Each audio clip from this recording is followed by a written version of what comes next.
Gusto kong matulog ng mahimbing, pero tila ba di ako pinatatahimik ng mga kuliglig. 2:00 na ng madaling araw, buhay pa rin at naglalambing. Mga bulong na gumagambala sa nawaksikong saloobin.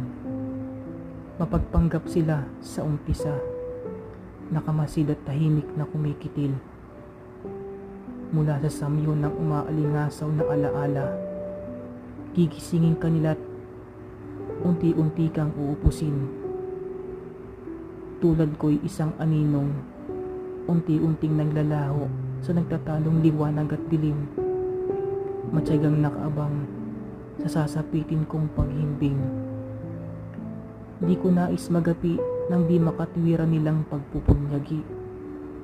Nais nilang ako'y sumuko sa kamali ng kawalan, pumaimbabaw kasama ng usok sa hangin at tangayin. 3:00 na, oras na pala para gumising.